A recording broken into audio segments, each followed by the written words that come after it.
Team, very good morning. Divya, கோல் director, TWT டீம்லேருந்து பேசுகிறேன். எங்கள் வீட்டில் ஒரு க்ரோ பேக்கில் வந்து நான் தக்காளி செடி வந்து வச்சுருந்தேன். ஸோ அதுக்கான ஈல்டு வந்து நான் நம்மளோட ப்ராடக்ட் வந்து யூஸ் பண்ணியிருக்கேன். ஸோ அதில் எவ்வளோ ஈல்டு கிடச்சிருக்குன்றதை ஜஸ்ட்டு பாருங்கள்.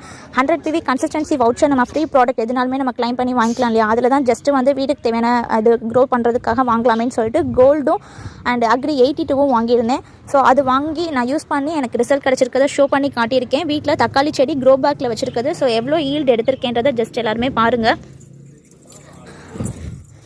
நிறைய பூ வைக்கும், பட் காயின்றது எனக்கு அவ்வளோவா காய்ச்சதே கிடையாது. இப்போ வந்து அவ்வளோ காய் இருக்குது செடியிலேயே, ஒரு 40-50 காய்ங்க அப்படின்றது முதற்கொண்டு இருக்குது. ஸோ சின்ன க்ரோ பேக் தான். சின்ன க்ரோ பேக்கில் எவ்வளோ பழங்கள் விட்டுருக்கு அப்படின்றத ஜஸ்ட் எல்லாருமே பாருங்கள். ஸோ நம்ம பெரிய தோட்டம் வச்சுருந்தா தான் நம்ம ப்ராடக்ட் யூஸ் பண்ணணும் அப்படிங்கிறது எதுவுமே கிடையாது. நம்ம வீட்டுக்கு தேவையான திங்ஸ் யூஸ் பண்ணிக்கிறதுக்காகவே நம்ம யூஸ் பண்ணிக்கலாம். நம்மளுக்கு நல்ல ஈல்டு கிடைக்குது. ஸோ எல்லாருமே வாங்கி யூஸ் பண்ணுங்கள்.